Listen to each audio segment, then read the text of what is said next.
ओम श्री गण गणेशाय नमः। गणेश चतुर्थी का व्रत हर साल भाद्रपद माह के शुक्ल पक्ष की चतुर्थी तिथि के दिन रखा जाता है। इस दिन गणेश जी की पूजा पूरे विधि विधान से की जाती है। इस साल 2024 में गणेश चतुर्थी का व्रत 7 सितंबर दिन शनिवार को रखा जाएगा। आइए गणेश चतुर्थी व्रत की कथा सुनते हैं। नंदिकेश्वर कहते हैं कि आप लोग दंतचित होकर इस कथा को श्रवण करें। भादो शुक्ल चतुर्थी को सदैव सावधानी पूर्वक गणेश जी के शुभदायक व्रत को करें। हे विप्रवर, नर अथवा नारी जो भी इस व्रत को करते हैं वे तुरंत ही कष्टों से छुटकारा पा जाते हैं। उनके सभी कलंकों का शमन एवं विघ्न निवारण होता है। सुनसान वन में विषम परिस्थिति में अदालत संबंधी मामलों में संपूर्ण कार्य में सफलता देने वाला यह व्रत संपूर्ण व्रतों में श्रेष्ठ है। यह व्रत गणेश जी को परम प्रिय है। सनत कुमार जी पूछते हैं, प्राचीन काल में इस व्रत को किसने किया था? इसका प्रचार मृत्यु लोक में किस तरह हुआ है? आप गणेश जी के व्रत को विस्तार पूर्वक कहिए। नंदिकेश्वर ने कहा कि इस व्रत को सर्वप्रथम प्रतापवान भगवान वासुदेव जगन्नाथ कृष्ण जी ने किया था। जब उन पर झूठा दोषारोपण हुआ तो उसके समरनाथ नारद जी ने उनसे इस व्रत को करने के लिए कहा था।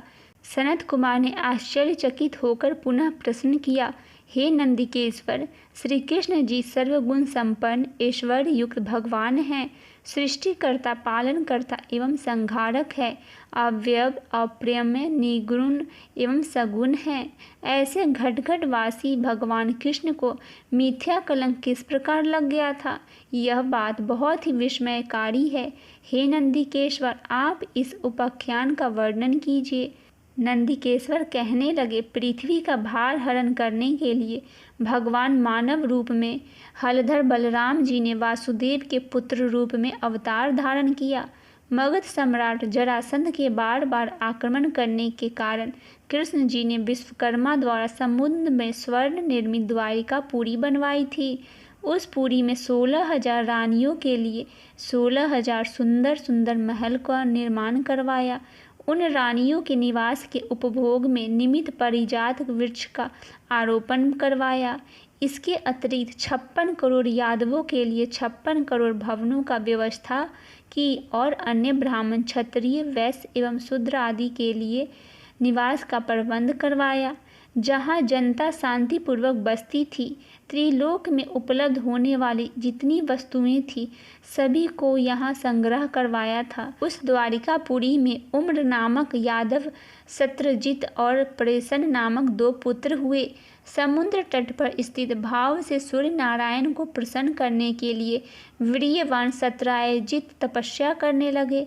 वे निराहार रहकर सूर्य की ओर टकटकी बांधकर आराधना करने लगे।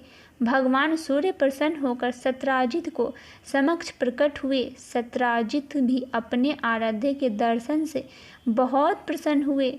शत्राजित स्तुति करने लगे कि हे तेज, हे पुंज, हे स्वतः प्रकाशवान होने वाले भगवान, हे कश्यप, हे हरिद्वेष, आपको मेरा बारंबार प्रणाम है। हे ग्रहराज, हे चंद्रमा को प्रकाशित करने वाले, हे वेदत्रयी स्वरूप, हे संपूर्ण देवों के अधिपति, आपको मेरा नमस्कार है। हे देवराज, आप मेरे पर प्रसन्न हो। हे देविकार, आपकी कृपा दृष्टि से मेरे ऊपर हो जाए। शत्राजित की ऐसी स्तुति से भगवान सूर्य ने शत्राजित से शांत, गंभीर एवं मधुर वाणी में कहा, आप मेरे पर प्रसन्न हो। हे दिवाकर, आपकी कृपा दृष्टि मेरे ऊपर हो जाए। शत्राजित की ऐसी स्तुति से भगवान सूर्य ने शत्राजित से शांत, गंभीर एवं मधुर वाणी में कहा, हम तुम्हारे ऊपर बहुत प्रसन्न हैं। तुम्हारी जो अभिलाषा हो वह हमसे मांग लो। हे महाभाग्यशाली शत्राजित, हम तुम्हारी आराधना से संतुष्ट हैं। अब तुम इस सुंदर रत्न को ले लो, यह देवों को भी अप्राय है। ऐसा कहकर प्रसन्न मन से भगवान ने अपने कंठ से मणि उतारकर उसे दे दी। भगवान सूर्य ने उससे कहा कि यह प्रतिदिन 8 भार अर्थात 24 मन सोना प्रदान करती है। मणि धारण करने के समय पवित्र रहना। हे सत्राजित, अस्वच्छवस्था में धारण करने से धारक को मरण हो जाता है। इतना कहकर तेजवान भगवान सूर्य वहीं अंतर ध्यान हो गए। उस मणि को धारण करके सत्राजित ऐसे सुशोभित हुए मानो वह सूर्य नारायण ही है। हे राजन, उनके द्वारिकापुरी में प्रवेश करने से उस तेज के कारण किसी को मालूम न हुआ कि कौन आ रहा है। उस कांतिमान मणि को कंठ में धारण किए हुए वह कृष्ण जी की द्वारिका में तुरंत ही चले आए। उस मणि की चमक से देखने वालों ने समझा कि साक्षात सूर्य भगवान ही आए हैं। जब लोगों ने समीप आकर स्पष्ट रूप से देखा तो उनकी समझ में आया कि यह सूर्य नहीं है, ये तो सत्राजित है, जो कंठ में मणि धारण करने के कारण सुशोभित हो रहे हैं। सत्राजित के कंठ में स्मैनातक मणि को देखकर भगवान कृष्ण को मन ललायित हो उठा, परंतु उन्होंने उसे लेने की चेष्टा नहीं की। इधर सत्राजित के मन में संदेह उत्पन्न हो गया कि कहीं कृष्ण जी मुझसे यह मणि मांग न ले। इस भय से उसने इस मणि को अपने भाई प्रसेनजीत को दे दिया, साथ ही उसे पवित्र रहकर पहनने के लिए सावधान भी कर दिया। एक समय की बात है, प्रसेनजीत उस मणि को पहने हुए श्री कृष्ण जी के साथ वन में आखेट के लिए गए। असुचिता के कारण अश्वारूढ़ प्रसेनजीत को एक शेर ने मार डाला। उस सिंह को रतन लेकर जाता देखकर जामवान ने उस सिंह को मार डाला। जामवान ने उस मणि को गुफा में लाकर अपने बेटे को दे दिया। इधर श्री कृष्ण ने अपने सहयोगी शिकारियों के साथ द्वारिका में लौट आए। समस्त द्वारिकावासी ने अकेले कृष्ण को आया देखा। ऐसा अनुमान लगाया कि मणि के लोभ में कृष्ण ने प्रसेनजीत की हत्या कर डाली। ऐसा कौन सा अधर्म है जो लोभी के कारण कारणीय न हो। लोभी तो अपने गुरुजनों का भी वध कर डालता है। इसी प्रकार की चर्चा सब लोग करने लगे। झूठे दोषारोपण से कृष्ण जी के मन में बहुत ही दुख हुआ और वे किसी से बिना कुछ कहे सुने लोगों के साथ लेकर नगर से बाहर चले गए। वन में जाकर कृष्ण ने देखा कि एक स्थान पर प्रसेनजीत सिंह द्वारा मृत होकर पड़े हैं। सवारी के साथ प्रसेनजीत के पद्म चिन्ह के सहारे वहां गए जहां ऋक्ष ने सिंह को मारा था। रक्त बिंदु के आधार पर श्री कृष्ण उसकी गुफा में घुस गए। ऋक्षराज की गुफा बहुत ही भयंकर थी और उसमें गहन अंधेरा था, अतः प्रायजनों को गुफा के द्वार पर छोड़कर भगवान कृष्ण अकेले ही उसमें प्रविष्ट हो गए। अपने तेज से अंधकार निवारण करते हुए भगवान उस गुफा में 400 कोस तक चले गए। वहां पहुंचने पर उन्होंने रमणीक स्थान एवं महल को देखा। वहां पर जामवान का एक पुत्र सुंदर पालने में झूल रहा था और पालने में मणि रत्न लटक रही थी। बालक ने उसे खिलौना स्वरूप मणि को लेने के लिए भगवान कृष्ण उसके निकट खड़े हो गए। रूप लावण्य से पूर्ण कमल नयनी किशोरी उस पालने को झूल रही थी। वह मंद मंद मुस्कान भी बिखेर रही थी। ऐसी नव युवती बाला को देखकर कृष्ण जी विस्मित हो गए। वह कमल मुखी बाल धीरे धीरे कह रही थी, लाडले तुम क्यों रो रहे हो? देखो प्रसेनजीत को सिंह ने मार डाला है और सिंह को हमारे पिताजी ने मारकर यह स्नेतक मणि तुझे खेलने के लिए ला दी है। कमल नयन भगवान कृष्ण को देखकर वह बाल कामतूर होकर धीरे धीरे प्यार भरी बात कहने लगी कि मेरे पिता की दृष्टि पड़ने से पहले ही आप यहाँ से चले जाइए। यह सुनकर प्रतापवान कृष्ण जी हंसकर अपना पंचन्य शंख बजाने लगे। उस शंखानाद से ऋक्षराज घबराकर उठ बैठा और उनके पास चला गया। फलस्वरूप भगवान कृष्ण और जामवान ने परस्पर तुमुल युद्ध होने लगा। इस दृश्य से सभी नारियां चित्कार करने लगी और गुफा के नागरिक आश्चर्य में पड़ गए। उधर गुफा द्वार पर कृष्ण की प्रतीक्षा कर रहे पूर्वजन उन्हें मृत समझकर 7वें दिन द्वारिका से लौट गए। वहां पहुंचकर उन लोगों ने उनका मृतक कर्म कर डाला। इधर गुफा के अंदर भगवान कृष्ण ऋक्षराज से 21 दिनों तक लगातार मल्ल युद्ध होता रहा। भगवान कृष्ण ने ऋक्षराज युद्धोन्माद को छीन कर दिया। त्रेता युग की बात का स्मरण कर जामवान ने भगवान को पहचान लिया। जामवान कहने लगे कि मैं सभी देवों, दैत्यों, यक्षों, नागों, गंधर्वों, पिशाच, मरुदगणों से अपराजय है। वे लोग मेरे पराक्रम में समझ नहीं टिक सकते। हे देवाधिदेव, आपने मेरे पर विजय प्राप्त की है, इससे आपका देवाधिपति होना निश्चित है। मैं समझ गया कि आप में भगवान विष्णु का तेज है। किसी अन्य में इतना बल नहीं हो सकता। जिसके किंचित कृपाट कच्छ से चारों पदार्थ सुलभ हो जाते हैं, उसके किंचित रोष से घड़ियाल, मगरमच्छ आदि जीव व्याकुल हो गए और अथाह सागर में विक्षुब्ध हो उठा। उस सागर ने अपनी धृष्टता के लिए क्षमा याचना की और सेना के लिए मार्ग प्रदान किया। आपने सेतु बांधकर अपने यश को उज्ज्वल किया और सैन्य दल के साथ लंका पर आक्रमण करके राक्षसों को अपने बाणों द्वारा सिर छेदन किया। आप त्रेता युग के वही धनुधरी राम हैं। हे महाराज, जब जामवन ने पहचान लिया तो उससे देवकी नंद श्री कृष्ण जी कहने लगे, भगवान कृष्ण ऋक्षराज के मस्तक पर अपना कल्याणकारी हाथ फेरते हुए उससे प्रेम पूर्वक कहने लगे, हे ऋक्षराज, इस मणि के कारण मुझे झूठा कलंक लगा है। उसी कलंक के निवारणार्थ मणि प्राप्त करने के लिए मैं तुम्हारी गुफा में आया हूँ। भगवान की बात सुनकर जामवान ने प्रसन्नतापूर्वक अपनी कन्या जामवती को उन्हें समर्पित करके दहेज स्वरूप मणि भी दे दी। भगवान कृष्ण ने कन्या और मणि को ग्रहण कर जामवान के दुर्लभ ज्ञान का उपदेश देकर जाने का विचार किया। भगवान कृष्ण को जाने से पहले जामवान ने अपनी कन्या को पानी ग्रहण उनके साथ करवा दिया। जामवती के साथ मणि लेकर भगवान कृष्ण प्रसन्न मन से द्वारिका के लिए निकल पड़े।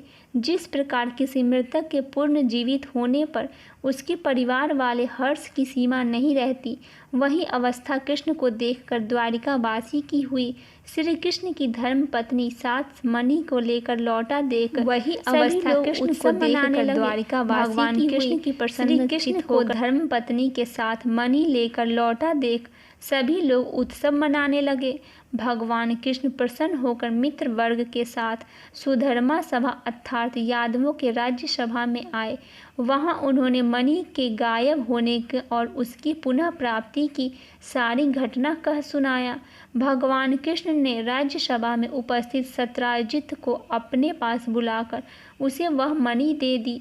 यादव संसद सदस्यों के सामने मणि देकर भगवान झूठे कलंक से दोष मुक्त हो गए। सत्राजित बुद्धिमान थे। मणि पाकर उन्हें लज्जा आई, जिसके फलस्वरूप उन्होंने अपनी कन्या सत्यभामा का विवाह श्री कृष्ण के साथ करवा दिया। इसके बाद सत्यधनवा, अक्रूर आदि दूषित हृदय वाले यादव मणि प्राप्त के लिए सत्राजित को शत्रुता करने लगे। एक बार की बात है, श्री कृष्ण जी कहीं गए हुए थे। उनकी अनुपस्थिति में पाप आत्मा सत्यधनवा ने सत्राजित की हत्या करके मणि अपने कब्जे में कर ली। श्री कृष्ण के लौटने पर सत्यभामा ने उन्हें सारी बातें बतलाई। एक बार नगर में पुनः चर्चा उठी कि ये कृष्ण भीतर से तो काले अर्थात कुलसित हृदय वाले हैं और ऊपर से सीधे दिखते हैं। तब भगवान कृष्ण ने बलदेव जी से कहा कि भैया, सत्यधनवा से सत्राजित का वध कर डाला है, अतः अब वह मणि के साथ पाल्यवन करने वाला है। सत्यधनवा से सत्राजित की हत्या करके हम लोग की मणि का अपहरण कर लिया है। वह मणि हम लोगों के लिए भोग्य है, इसमें कोई संदेह नहीं है। यह बात जब सत्यधनवा को मालूम हुई तो उसने भयभीत होकर मणि को अक्रूर को दे दिया। मणि देने के पश्चात वह एक घोड़ी पर आरूढ़ होकर दक्षिण की ओर भाग गया। इधर रूढ़ारूढ़ होकर बलराम और श्री कृष्ण उनके पीछे करने चले गए। यह बात जब सत्यधनवा को मालूम हुई तो उसने भयभीत होकर मणि को अक्रूर को दे दिया। मणि देने के पश्चात वह एक घोड़ी पर आरूढ़ होकर दक्षिण की ओर भाग गया। इधर रूढ़ारूढ़ होकर बलराम और श्री कृष्ण उनके पीछे गए। 100 योजन के बाद उसकी घोड़ी मार डाली गई। तब पैदल ही भागने लगा। श्री कृष्ण जी ने दौड़कर उसे पकड़ लिया और उसका वध कर डाला। मणि के लिए इच्छुक कृष्ण जी ने रूढ़ारूढ़ बलदेव से कहा कि भैया, इसके पास तो मणि नहीं मिली। कृष्ण की बात से बलराम जी ने रुष्ट होकर कहा, कृष्ण, तुमने सदैव से कपट का व्यवहार किया है। तुमसे बढ़कर लोलुप और पापी और कोई व्यक्ति नहीं होगा। जब तुम धन के लोभ में पड़कर अपने सगे संबंधियों की हत्या करने में लगे हो, ऐसा कौन सा भाई होगा जो तुम्हारा साथ देगा। तदंतर बलराम जी की तुष्टि के लिए श्री कृष्ण ने शपथ के द्वारा उन्हें प्रसन्न करने का प्रयास किया। ऐसे मिथ्यावाद में कलेश को सहन करना धिक्कार है। ऐसा कहकर बलदेव जी बिगड़ गए और देश की ओर चले गए। श्री कृष्ण जी रथ पर सवार होकर द्वारिकापुरी में वापस लौट आए। कृष्ण जी के लौटने पर द्वारिकावासी पुनः चर्चा करने लगे कि कृष्ण ने अपने बड़े भाई बलराम जी को द्वारिका से बाहर निकालकर अच्छा काम नहीं किया। मणि के लोभ में उन्हें ऐसा नहीं करना चाहिए था। इस लोकावाद से कृष्ण जी के मन में बहुत ही खेद हुआ और उनका चेहरा मुरझा गया। इधर अक्रूर भी तीर्थाटन के लिए द्वारिका से निकल पड़े। उन्होंने काशीपुरी में आकर यज्ञपति भगवान के लिए विष्णु योग किया। अक्रूर ने उस मणि द्वारा दैनिक स्वर्ण प्राप्ति के लिए सभी लोगों को दक्षिणा देकर संतुष्ट किया। नगर में विभिन्न देवों के मंदिर का निर्माण करवाया। सूर्य द्वारा प्रदत्त उस मणि को सदैव अक्रूर पवित्रता के साथ धारण किया करता था। फलस्वरूप वे जहाँ भी रहते वहाँ न तो कभी आकार ही पड़ता और न व्याधि। आप पर लगने वाले कलंक का कारण मैं जानता हूँ। आपने भादो सुदी चतुर्थी चंद्र दर्शन किया है, इसीलिए आपको बार बार कलंकित होना पड़ रहा है। नारद जी की बात सुनकर भगवान श्री कृष्ण सारंगंभृत होकर वाणी में कहने लगी, हे देवर्षि नारद जी, चतुर्थी के चंद्र दर्शन से कैसे दोष लगता है, जबकि द्वितीया के चांद का लोग तो दर्शन करते हैं और उसका सुंदर फल भी पाते हैं। नारद जी ने कहा कि स्वयं गणेश जी ने दर्शनीय रूप वाले अर्थात सुंदर रूप पर गर्व करने वाले चंद्रमा को श्राप दिया है। आज के दिन जो लोग तुम्हारे दर्शन करेंगे, समाज में उन्हें व्यर्थ में निंदा का प्राप्त होगा। श्री कृष्ण जी के पूछने पर फलस्वरूप वे जहाँ भी रहते वहाँ न तो कभी आकार ही पड़ता था और न व्याधि जनित किसी रोग का ही प्रकोप होता था। भगवान कृष्ण सर्वज्ञ थे, वे सभी बातों को जानते थे। मनुष्य देहधारी होने के कारण लोकाचार के लिए मायाविष्टता में अपनी अज्ञानता प्रकट करते थे। देखो तो मणि के कारण भाई बलराम से भी विरोध कर लिया। बार बार तरह तरह का अभियोग लगते रहे, अतः इतना कलंक कहाँ तक सहा जाए। श्री कृष्ण जी की इस चिंतावस्था में ही वहाँ नारद जी आ पहुँचे। भगवान द्वारा अभ्यर्थित होकर आसन पर सुखपूर्वक बैठकर मुनि कहने लगे। नारद जी ने कहा, हे भगवान, आप खिन्न क्यों दिखाई पड़ रहे हैं? आप किस चिंता में पड़े हुए हैं? हे केशव, आप संपूर्ण वृत्तांत मुझसे कहिए। श्री कृष्ण जी ने कहा, हे देवर्षि नारद, मुझे बार बार आकारण कलंक लग रहा है, इस कारण मुझे अत्यंत पश्चाताप है। मैं आपकी शरण में हूँ, आप मुझे चिंता रहित कीजिए। श्री कृष्ण जी ने पूछा, हे मुनिवर, अमृत की वृष्टि करने वाले चंद्रमा को गणेश जी ने क्यों श्राप दिया था? आप सर्वोत्तम उपाख्यान से विस्तृत वर्णन कीजिए। नारद जी ने उत्तर दिया कि प्राचीन काल में ब्रह्मा, विष्णु और शिव ने मिलकर गणेश जी को अष्टसिद्धि तथा नवनिधि की पत्नी स्वरूप प्रदान किया था। तदंतर शास्त्रोक्त विधि से गणेश जी की पूजा करके उन्होंने संपूर्ण देवों को अग्रणी बनाकर प्रजापति ब्रह्मा जी की उनकी स्तुति करने लगे।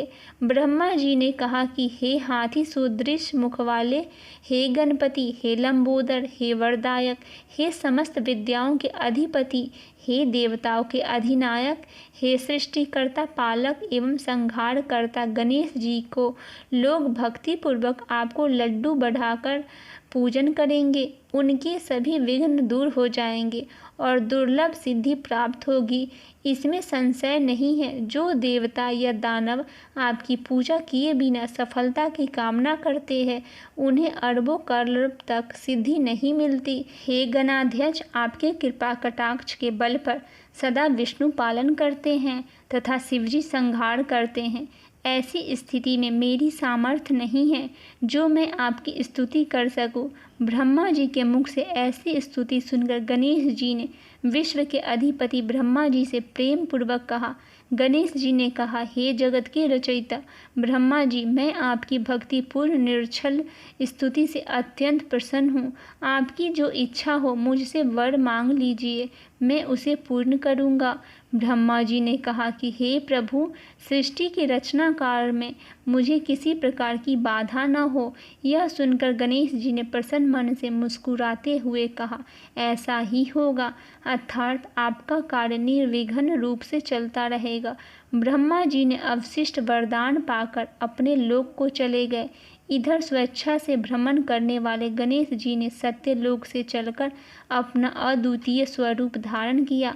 आकाश मार्ग से चंद्रलोक में जा पहुँचे। रूपशाली चंद्रमा ने गणेश जी के ऐसे हास्य योग स्वरूप को देखा जिसमें उनकी लंबी सूंड, सूप के समान कान, लंबे दांत, भारी भरकम तोंदीला पेट और चूहे के वाहन पर आसन, ऐसे विस्मयकारी रूप को देखने से स्वर्ग रूप गंभीर से चंद्रमा को हंसी आ गई। चंद्रमा के हंसने पर गणेश जी को कुपित हो गए। उनकी आंख क्रोध से लाल हो गई। उन्होंने चंद्रमा को श्राप दिया कि तुम दर्शनीय एवं सुंदर रूप वाले मुझे देखकर हंस रहे हो। गणेश जी ने कहा, चंद्रमा, तुम मद तर्पित हो रहे हो, इसका फल तुम्हें बहुत जल्द भोगना होगा। आज से शुक्ल चतुर्थी के दिन कोई भी व्यक्ति तुम्हारी पापी मुख को देख नहीं सकेगा। जो व्यक्ति भूल से भी तुम्हारे मुख को देख लेगा उसे अवश्य ही कलंकित होना पड़ेगा। नारद जी कहते हैं, हे कृष्ण, ऐसा भीषण शाप सुनकर विश्व ने हाहाकार मच गया और चंद्रमा का मुख मलिन हो गया तथा वे जल में प्रविष्ट हो गए। उसी दिन से चंद्रमा अपना स्थान जल में बनाकर रहने लगे। इधर देवता, ऋषि और गंधर्वों को बड़ी निराश हुई और वे दुखी होकर देवराज इंद्र के नेतृत्व में पितामह ब्रह्मा जी के लोक में गए। ब्रह्मा जी का दर्शन करने के बाद उन लोगों ने चंद्रमा को वृत्तांत का वर्णन कर दिया कि आज गणेश जी ने चंद्रमा को श्राप दे दिया है। तब ब्रह्मा जी ने सोचकर उन देवताओं से कहा कि हे देवताओं, गणेश जी के श्राप को कोई काट नहीं सकता, ना तो मैं ही काट सकता हूँ और ना विष्णु इंद्रादि देवता ही, ऐसा निश्चय जानिए। इसीलिए हे देव, आप उन्हीं के शरण में जाइए, वे ही चंद्रमा को शाप मुक्त कर सकते हैं। देवताओं ने पूछा कि हे पितामह, हे अतीव बुद्धिशाली, हे प्रभु, किस उपाय से गजानन प्रसन्न होंगे, वर देंगे, आप उसी उपाय को बतलाइए। ब्रह्मा जी ने कहा कि गणेश जी का पूजन विशेषतः कृष्ण चतुर्थी की रात्रि में यत्न पूर्वक करना चाहिए। शुद्ध घी में उन्हें मालपुआ, लड्डू बनाकर भोग लगाना चाहिए। स्वयं भी इच्छा पूर्वक मिष्ठान, हलवा, पूरी, खीर आदि का भोग लगाकर प्रसाद ग्रहण करना चाहिए। ब्राह्मणों को दान स्वरूप गणेश जी का स्वर्ण प्रतिमा देनी चाहिए। शक्ति के अनुसार दक्षिणा दे, धन रहित हुए कृपांता नहीं करनी चाहिए। पूजन वृत्तांत की विधि जानकर जब सब देवता देवगुरु बृहस्पति को भेजा और उन्होंने चंद्रमा के पास जाकर ब्रह्मा जी की बात बताई हुई विधि सुनाई। चंद्रमा ने ब्रह्मा जी की बात बताई हुई विधि द्वारा गणेश जी का व्रत एवं पूजन किया, जिसके फलस्वरूप प्रसन्न होकर भगवान गणेश जी प्रसन्न हो गए। अपने सम्मुख गणेश जी को क्रीड़ा करते हुए देखकर चंद्रदेव उनकी स्तुति करने लगे। चंद्रमा ने कहा, हे विभो, आप समस्त कारणों में आदि कारण, आप सर्वज्ञ एवं सबके जानने योग्य है, आप मुझ पर प्रसन्न होइए। हे देवाधिदेव, जगत त्रिवासवासी, हे लंबोदर, हे वक्रतुंड, हे गणेश जी, हे ब्रह्मा विष्णु से पूजित भगवान गणेश, मैंने गर्व के कारण आपका उपहास किया था, उसके लिए मैं आपसे क्षमा प्रार्थी हो। आप मुझ पर प्रसन्न होइए। हे गणेश जी, जो आपकी पूजा न करके अर्थ सिद्धि को इच्छा रखते हैं वे वास्तव में मूर्ख और संसार में अभागे हैं। मुझे अब आपके संपूर्ण प्रभाव का ज्ञान हो गया है। जो पाप आत्मा आपकी पूजा से विमुख रहते हैं उन्हें नरक में भी स्थान नहीं मिलता। चंद्रमा द्वारा ऐसी स्तुति सुनकर गणेश जी हंसते हुए मेघ के समान गुरु गर्जना में बोले। गणेश जी ने कहा, हे चंद्रमा, मैं तुम्हारे ऊपर प्रसन्न हूँ। तुम्हारी जो हो इच्छा मुझसे वरदान मांग लो, मैं तुम्हें देने के लिए तैयार हूँ। चंद्रमा ने कहा, मेरा दर्शन। सभी लोग पुनः पूर्वक्त करने लगे। चंद्रमा ने कहा कि हे गणेश्वर, आपकी कृपा से मेरे पाप श्राप दूर हो जाए। यह सुनकर गणेश जी ने कहा कि हे चंद्रदेव, मैं तुम्हें इसके बदले दूसरा वरदान दे सकता हूँ, किंतु यह नहीं दे सकता। विघ्नेश्वर गणेश जी के ऐसे वचन को सुनकर ब्रह्मादि देवगण अत्यंत भयभीत होकर भक्त वत्सल गणेश जी की प्रार्थना करने लगे। देवता लोग निवेदन करने लगे कि हे देवादिदेव, आप चंद्रमा को श्राप मुक्त कर दीजिए। यही वरदान हम सभी आपसे चाहते हैं। आप ब्रह्मा जी के बड़प्पन का विचार कर चंद्रमा को शाप मुक्त कर दीजिए। देवताओं की बात सुनकर गणेश जी ने बड़े ही आदर के साथ कहा, आप लोग मेरे भक्त हैं, अतः मैं आप लोगों का अवशिष्ट वर प्रदान करूँगा। गणेश जी ने कहा कि जो लोग भादो सुदी चौथ को चंद्रमा का दर्शन करेंगे उन्हें मिथ्या कलंक तो अवश्य ही लगेगा, इसमें कोई भी संदेह नहीं है।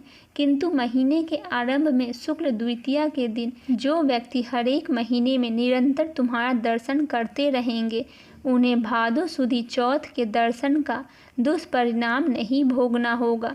नारद जी कहने लगे, हे कृष्ण, तभी से द्वितीया के दिन सब लोग आदर पूर्वक चंद्र दर्शन करने लगे।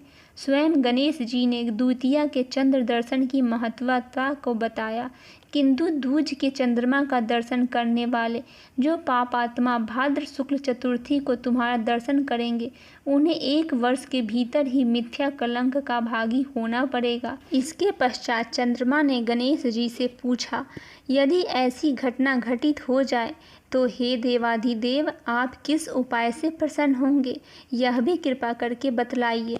श्री गणेश जी ने कहा कि कृष्ण पक्ष के प्रत्येक चतुर्थी को जो लोग लड्डू को भोग लगाकर मेरा पूजन करेंगे और विधि पूर्वक रोहिणी के साथ तुम्हारी पूजा करेंगे, जो लोग मेरी स्वर्ण प्रतिमा का पूजन करके कथा श्रवण करेंगे एवं ब्राह्मण भोजन कराकर उन्हें दान देंगे, तो मैं सदैव उनके कष्टों का निवारण करता रहूँगा।